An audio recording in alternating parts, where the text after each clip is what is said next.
Hey guys, what's up? It's Kevin for the win, and we're back for another edition of Minecraft Dungeons. As I mentioned last time, Ancient Hunts are now a thing in Minecraft Dungeons. They are the end game, where they allow you to get gilded gear items, which are more powerful super versions of armor, weapons, and unfortunately no artifacts. There are no gilded artifacts as of yet with this update. Today's video, I am going to share some tips and tricks that I have learned after extensive play testing with Ancient Hunts. I've been playing Ancient Hunts since the release of the new Minecraft Dungeons update entitled Flames of the Nether, and I've tested out various different things as to how things work. There's ways that you actually can manipulate the Ancient Hunts game mechanics so that you can get items that you're really looking for, and that way you can also kind of manipulate what type of mobs that you are going to see during your Ancient Hunts. Now, as I mentioned in the last installment, Ancient Hunts, for all intents and purposes, are procedurally generated. That meaning that there is some randomized factor to the type of mobs that are going to appear during your Ancient Hunts, and in particular, the ancient mobs that are going to appear. Now, there is ways that you can actually manipulate the randomization of Ancient Hunts, and in order to do that, you have to play around with the Rune combinations of the items and gears that you have. Now, as you can see, I'm just throwing random things here into this layout for the Ancient Hunts. So, I'm just throwing in random armors and weapons that I have left over in spare, and looking to see if I get a question mark. As you can see currently there, if I use this particular combination, that ancient mob that I've already been able to encounter is going to have a probability of showing up in the Ancient Hunt. Now, what you can do is you can play around with the different weapons and items that you have in order to keep switching out until you see a question mark. A question mark, case in point there, as you saw, I just added 2 extra potential ancient mobs that can be found in this hunt. If you see a question mark, that means that there is a significant chance that you are going to encounter a new ancient mob that you have not found yet. So it's always in your best interest to play around with the combinations of the ruins, that being basically the weapon, the armor, the bow, and even the artifact that you use. Now, there's specific mobs that are highly sought after, particularly an ancient mob that everybody wants to get their hands on. That is called the ancient Mooshroom. Now, the ancient Mooshroom is important to many players of Minecraft Dungeons, particularly those who are considered hardcore players, because Mooshrooms has a chance to drop various different gauntlets. It has the regular gauntlets that it drops. It has the Maulers that it drops. It has the Soul Fist gauntlets, which it drops, as well as the highly sought-after Fighters bindings. Now, there are currently 2 combinations in the Ancient Hunt Ruin section that will actually generate the Mooshrooms for you using specific weapons. I'm actually going to put this in the description because I didn't do it for this particular Ancient Hunt because I'm looking for different ancient mobs that I have not encountered as of yet. However, I'm also going to say it here in the video, so pay very close attention. If you want the ancient Mooshroom to appear during your Ancient Hunt, what you are wanting to do is there's 2 different combinations. The first combination is very simplistic. You just need a set of Maulers and a set of the Mystery Guards, or Mystery Guards armor. The Mystery armor and the Ancient Maulers will always spawn Mooshroom. You don't even have to put an ancient artifact in there. You don't have to even put a bow in. Just the Maulers and the Mystery armor alone will give you the combination needed in terms of the ruins to always have the potential to spawn the Mooshroom ancient mob. Now, keep in mind, Maulers are kind of easy to get in Minecraft Dungeons. If you do various runs of Soggy Cave, you're probably going to get a lot of Maulers very easy, because that's a cave that you could do within 5-minute speed runs if you are truly optimized. So keep that in mind.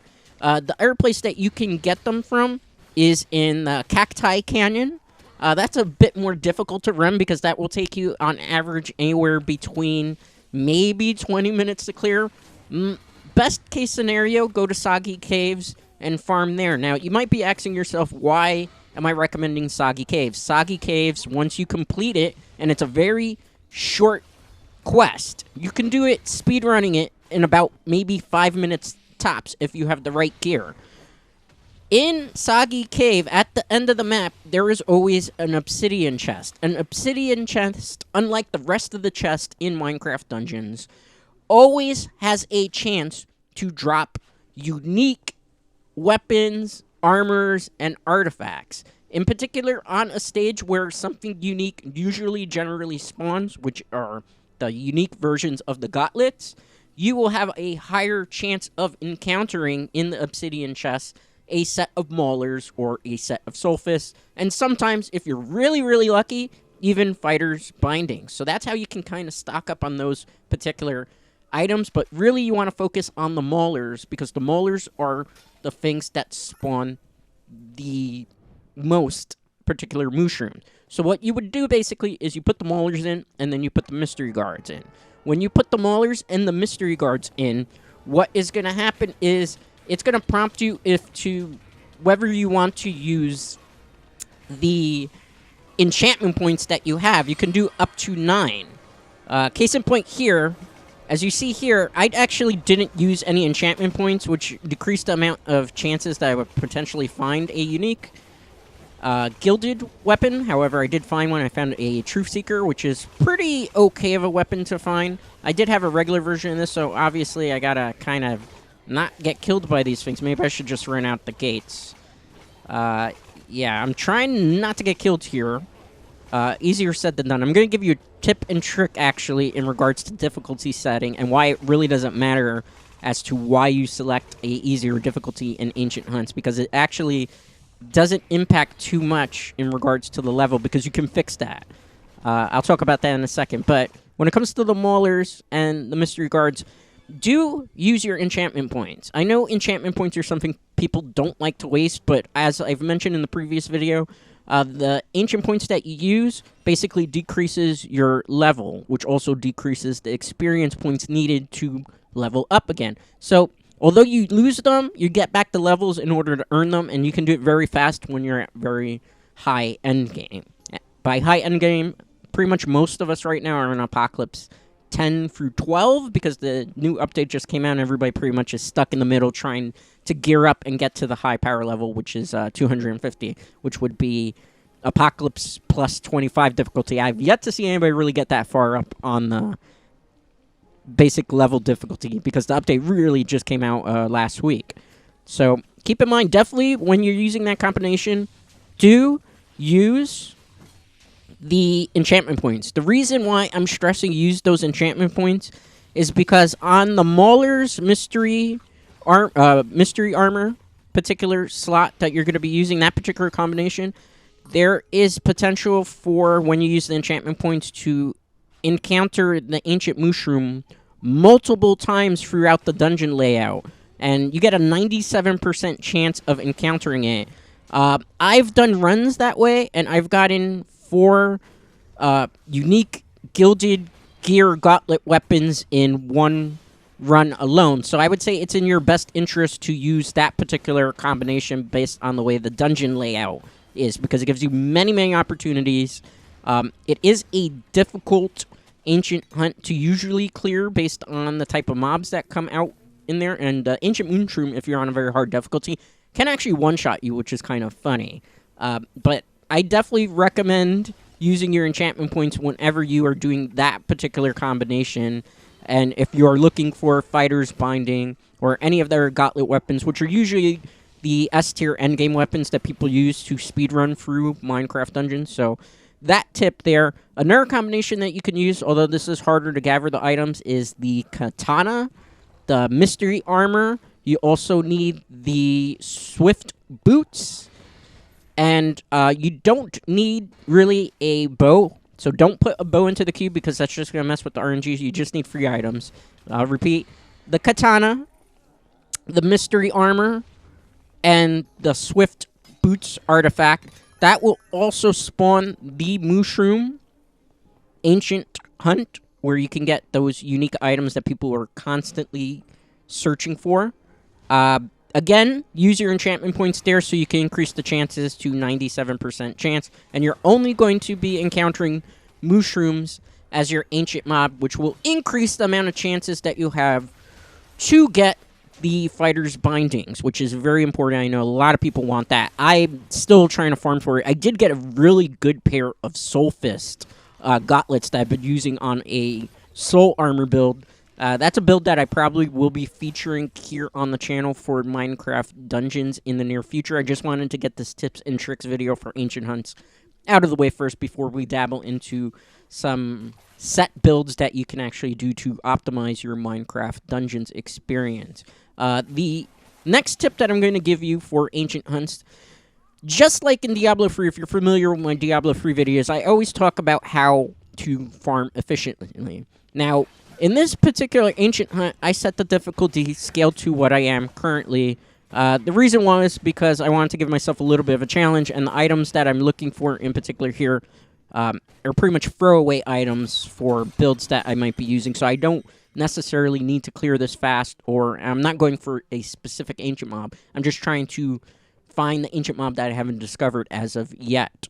But the tip that I would give to everybody is when it comes to ancient farming, the fast and most effective way to do it where you're not going to lose your armor and weapons that you put in and lose your enchantment points without encountering an ancient mob, because things do get very difficult because of the high chance that you're going to encounter enchantments, and some of those ancient mobs are pretty crazy on high apocalypse difficulties, is I would recommend that you set the apocalypse difficulty significantly lower, at least 3 levels down from what your recommended level is. Now, the problem that people are going to point out here is that when you're running an ancient hunt on a lower apocalypse difficulty, the unique gilded gear item that you receive is going to be significantly lower in power level than what you are currently.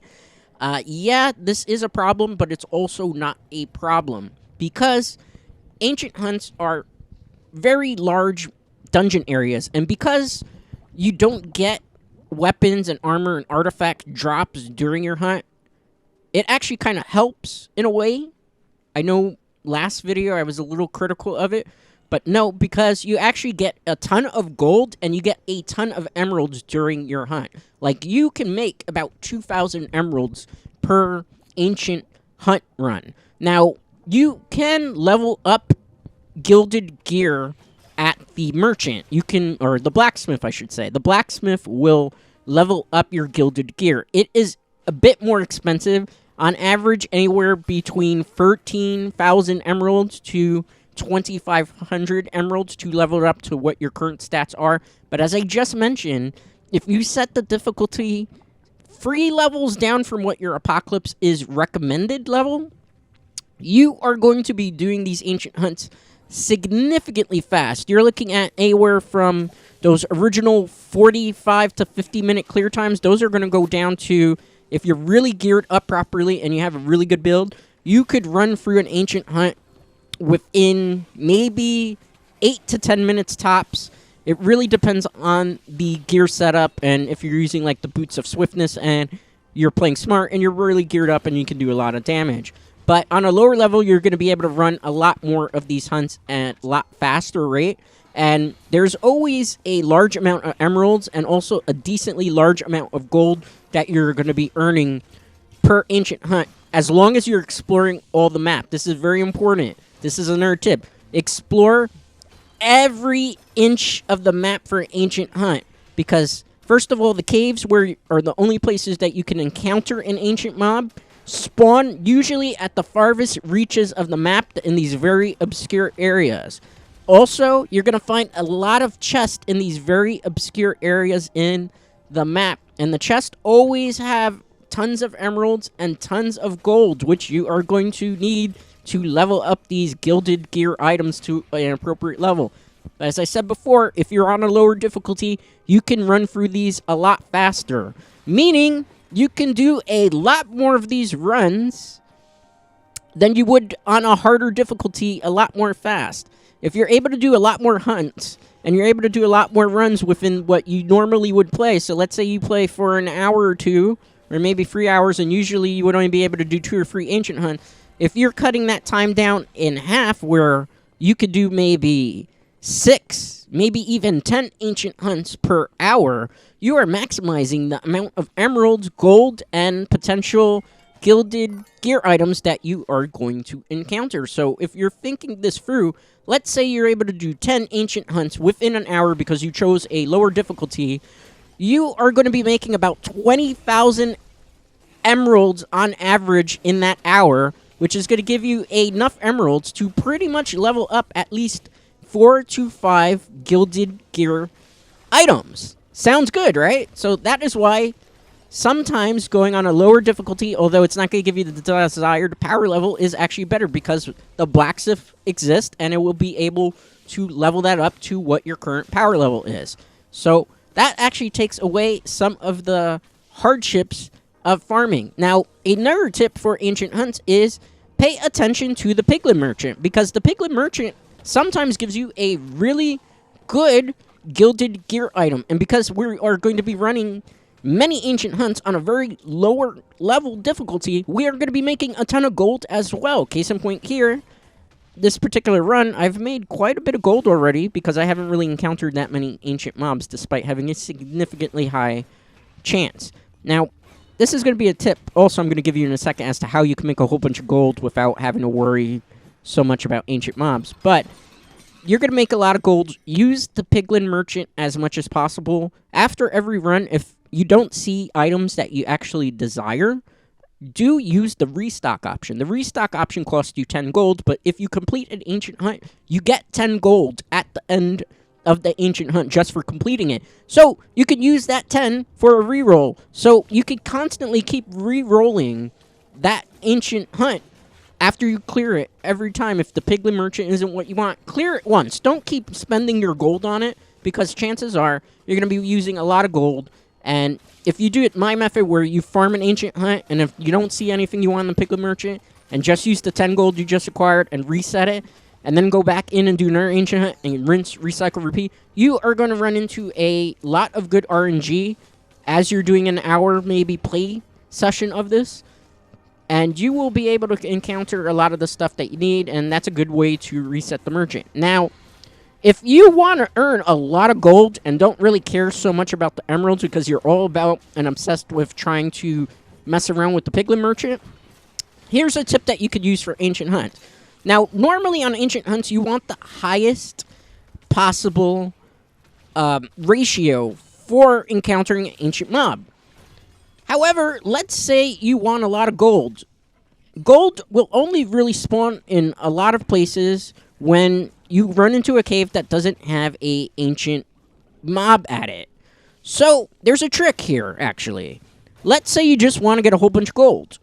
Set the percentage ratio of the ancient hunt to as low as possible, meaning don't use enchantment points. Use stuff that will give you a low percentage of an encounter rate of an ancient mob, and you will run into caves that have gold at the end of them in chests, sometimes 2, sometimes 3. And speaking of which, I actually found the ancient mob I had not encountered as of yet. It is the Seeking Flame, which is something new. I have not encountered this one yet. Appropriately named, it's got a whole bunch of fire on it. But yeah, if you want to earn a lot of gold, make sure your ratio is set low. The lower the ratio rate, the more gold that you are actually going to encounter during your run. So if you're not really concerned with getting a gilded gear weapon, but just manipulating the pig merchant, that is the tip for you. Oh, wow, I found a Verdant robe that is gilded. That is nice. I was actually looking for one of these for a particular armor build that I will be featuring sometime later on in the channel. So that's a tip that I give you as well. So that is one thing you can do. Definitely use that if you want to earn a lot of gold. Now, the other tip that I can give you when it comes to ancient hunts is there are certain armors that are going to overperform in these and certain armors that are going to underperform.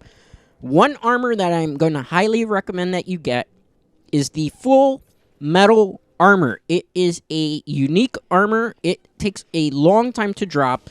It has like 35% melee damage boost. It has 30% damage reduction. You do get a slower roll, which is kind of unfortunate, but that is the armor that you really want to use for farming in Ancient Hunts. Why? Because it is the best armor in terms of the amount of melee damage boost that it gives you. Melee damage is damage that you deal with your weapon, and that's not to be confused with range damage. Range damage is the damage that you do with either your bow or your crossbow.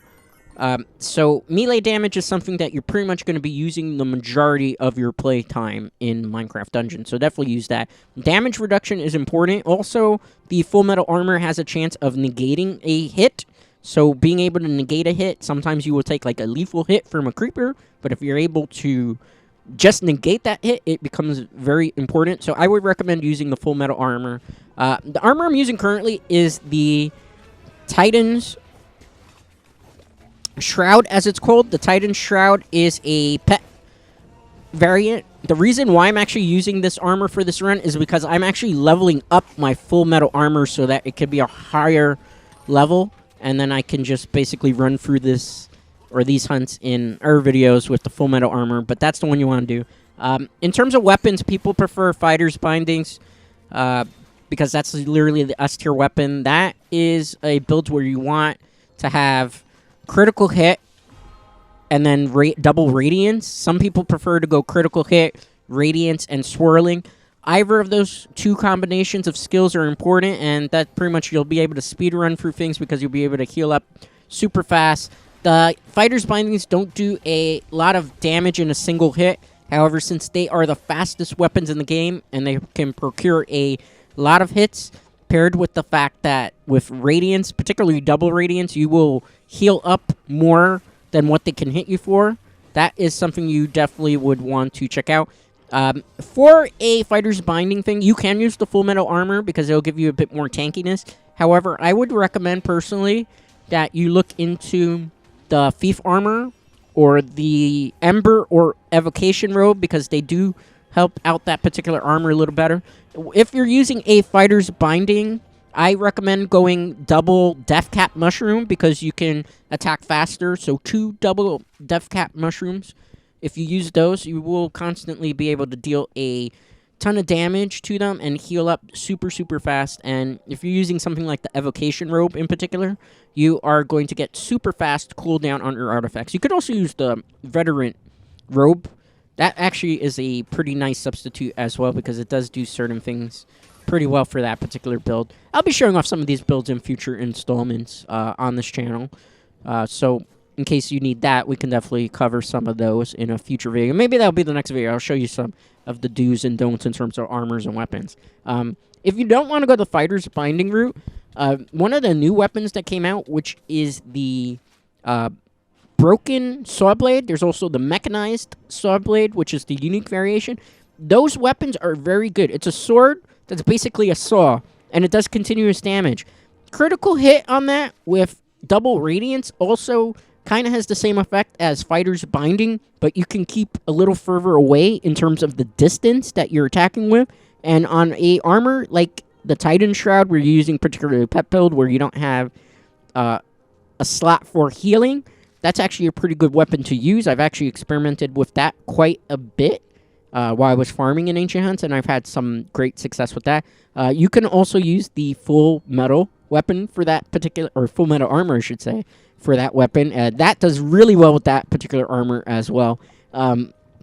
Mechanized Saw Blade and the Broken Saw Blade have a significant chance of maybe even dethroning the Fighter's Binding. Fighter's Binding is the faster of the weapons, but it does less damage. The Mechanized Saw Blade is slightly slower, but able to output a lot more damage in a significantly adequate rate to be able to heal up and do damage. So I would recommend actually using the Mechanized Saw Blade. That's a really good weapon to use. I'm a bit unique in terms of my weapon option, particularly that I like to use. I actually really like the Venom Blade. The Venom Blade is a much slower weapon, although with the Death Cap Mushroom you can make it a bit faster. But the reason I like particularly the Venom Glaive is because it is a range weapon where I can stand very far back and deal a lot of damage. Now, the Venom Glaive has built-in poison, which is very, very good because poison does continuous damage to mobs. Now, on my Venom Glaive, I got lucky. I got one of the best rolls possible. So I got a Radiance on it, I have Critical Hit on it, and I also have Explode, meaning whenever I kill an enemy, it has a chance to explode. And when it explodes, it does AoE effect, area of effect damage. And with the area of effect damage, I am able to take out a lot of mobs because whenever the explosion occurs, it also has a chance to do critical hits. And because I have critical hits maxed out, it explodes and does a ton of damage that way. So I like this weapon because I'm able to attack from far. Another good thing about the Venom Glaive that people don't talk too much about because of how slow it is, because people prefer to do speed runs. Sometimes you gotta push, though, because some of these harder difficulties are more important to push than to think, and it does a lot of damage. One of the tricks with the Venom Glaive that I like to do is Venom Glaive will hit through walls. It's kind of that weird programming thing where it actually cuts through the walls. It really shouldn't when you think about how weapons versus walls works in real life, but it does cut through walls, and you're able to do things, and you're able to hit mobs through corners that sometimes mobs get stuck. So I like to use it because it's able to exploit some of the things that are built into the game that they have not necessarily patched out. So I like to use it because it kind of breaks the game. Venom Glaive is a very good glaive to use. I would recommend it if you could get critical hit, radiance, and like explosion. If you don't want to go Radiant, but you could go the Leeching route, because I know that it doesn't attack as fast as our weapons. Leeching is just as good. There's stuff that you can play around with, but I would definitely say, if you like to range attack from far away and like not be super up close, this is a very good weapon. People sleep on it. It's actually one of the more underrated weapons in the game, and it's been in the game since the very beginning, since launch, and it's just one of those things that's slept on. The Grave's Bane is actually not bad when you're fighting a lot of zombies and skeletons. That's great for like if you're running Soggy Cave and you want to do range attacking that similar to the Venom Glaive. That's also very good to check out. That's another kind of underrated weapon, but definitely check those out if you like that type of style. I like to use it. It's just I've used the Glaive since the beginning of Minecraft Dungeons. I do have the gauntlets, and I do have the saw blade, which I'm starting to lean a lot closer to just wanting to be a saw blade particular user in Minecraft Dungeons. But yeah, you know, it's hard to break old habits when you've fallen in love with a weapon particularly. But that's another tip. You know, pretty much play what you like, but if you're trying to speed farm through things, definitely you want Fighter's Binding or the Mechanized Saw Blade or the Broken Saw Blade. Those things particularly going to do well. Full Metal Armor. The Highland Armor is pretty decent as well, although I haven't been able to get that to drop as of late, at least a good one. And then I would kind of recommend like using... There's also soul builds. I will cover that in a future one. I'm not going to recommend them for farming. They're better for like when you're just trying to increase your level of a apocalypse difficulty. So that's something to keep in mind. In regards to Ancient Hunts, there is a chart that is available that shows you every type of ruin and combination that you can possibly get depending on the armor and the weapon. I am going to link that in the description to you guys, that picture, because I think it's very important, because that chart will be able to help you decipher what weapon you need to get what ruin and what the ruins correspond to in regards to the ancient mob. People in the Minecraft Dungeons community on Reddit have been working on that tirelessly, and they were able to get that out to the community super fast, and I was able to actually fact check some of the stuff there, so it is accurate. They are still working on it a little bit, but they pretty much at this point have found every potential combination, so I'm going to link that in the description, because if there's a specific weapon you're going after outside of the very easy Fighter's Binding combination that I gave you, that's definitely going to teach you how you can manipulate the RNG. Now, dungeons in Minecraft Dungeons for Ancient Hunts are always pretty much going to follow very similar layouts. There's only about 6 maps that do spawn, which is kind of unfortunate, despite the fact that the developer said that this was truly procedurally generated. It's somewhat procedurally generated, however, there is very predictable ways to manipulate the RNG to get exactly the type of stage that you want and the layout. So not as randomized as we thought, probably because people in the community were able to exploit that. Now, another tip that I could give you for Minecraft Dungeons is something that I had not tested before, but I'm able to give you confirmation now. You can do ancient hunts with people online. Obviously, when it comes to Minecraft Dungeons, they recently put in crossplay. However, it has to be crossplay with people that are on your friends list. So you can't, unfortunately, hunt with a bunch of strangers. You have to actually be hunting with a bunch of friends. But you can hunt with them on different platforms, which is kind of nice that they put at least the crossplay in. I would prefer to be able to also play with randoms like I'm able to on Diablo 3, but maybe in the future update, maybe they'll finally cave in regards to that. But I understand because Minecraft in general is played by a lot of young people, so particularly maybe they're not too keen on them wanting to play with random strangers, but there's no chat feature. It's a little odd why they decide that in terms of Xbox, but hey, it is what it is, right? So that particularly will make things easier because if you can hunt with a group of friends, you're able to run through the unique hunts, or the ancient hunts, I should say, very, very fast, and you're able to team up against those mobs and probably be able to maximize the amount of efficiency in terms of your ancient hunting. So definitely a tip I could give you is if you know people that play the game, or if you go on a Discord or a message board, hunt with people. If you hunt with people, you will increase the time it takes to clear through things. And solo play is fun and all, but if you can get a group of buddies and do things even quicker and get even more hunts, and remember, the host is the one that decides the ancient hunt. So if you have friends that have a whole bunch of Maulers and mystery armor, and you don't have, or you all have, you can probably get exactly what you want farm-wise a lot faster because you can all work in tandem together to get what you want. So definitely, that's a tip. If possible, hunt with friends because that will make farming much, much easier for you. Now, the other tip, like I said before, is check every nook and cranny of the map. Don't leave a black spot in the map black, because chances are you're going to miss a chest or a cave, and you will not be able to find it. Another thing is, if you enter a cave looking for an ancient mob, and you see the regular corridor, and not like a unique map, you know, that long corridor is what I'm talking about that you've seen in this video, you will not encounter an ancient mob in that cave. At the end of it, there will be chest with gold. So that's kind of another reason why some people like to use the enchantment points. Now, when it comes to enchantment point farming for ancient hunts, let's say you get greedy and you decide that you're going to use all your enchantment points every time you do an ancient hunt and you're running out of enchantment points. What is the best way to farm for enchantment points that are not in ancient hunts? That's simple. Go to the triple question mark stage with all the Mooshrooms and just put it on whatever difficulty you feel comfortable with. Check the entire map.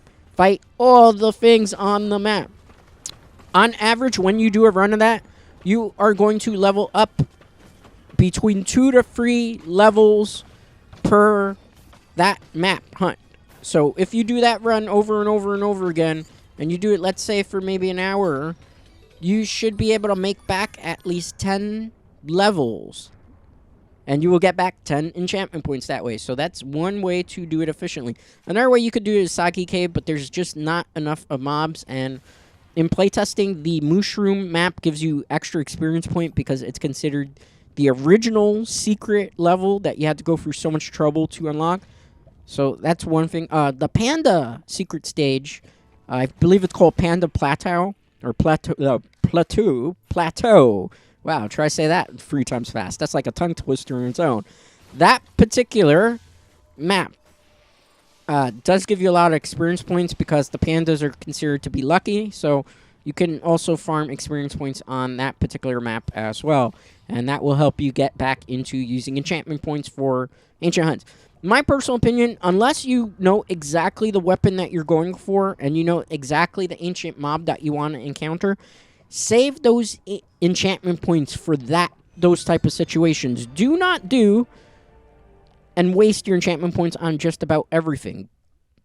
Look for a unique mob that you want for a particular weapon, particular armor, or particular bow for that matter, and just use the enchantment points on those type of situations and save the rest, because you are going to need enchantment points to level up your armor, your gear, and your unique gilded gear weapon. Keep in mind, gilded gear weapons and armor, and also the bows, require more enchantment points to level them up. On average, it's going to cost you 33 enchantment points compared to the original 27 enchantment points to level up a gilded gear item. So keep that in mind. And pretty much those are the go-to tips when it comes to ancient hunt farming. So just to reiterate here why I'm looking at some of these gears that I got to drop. First tip, lower the difficulty about 3 levels. You'll be able to do a lot more ancient hunts that way. Second tip, if you're looking for the fighter's binding, Maulers plus mystery armor is a great combination to use. Just those two by themselves, and it will always spawn the Mooshroom. Use the enchantment points maximum to be able to get 97% chance to only encounter Mooshroom epic mob or ancient mobs in that point. And that's one thing you do. Another thing is you will get a lot of emeralds and gold, so it's in your benefit to decrease the level of difficulty. Fourth thing, only use your enchantment points when you know a specific mob that you want to go for that drops the specific items that you want. Third thing, always restock the Piglen merchant. Always after a run, and it will give you 10 gold, so definitely do that. And those are pretty much the go-to tips for ancient hunting. Thanks for watching. It's been a great run. I'm very surprised to see that the Minecraft Dungeons content has gotten a little bit of an audience.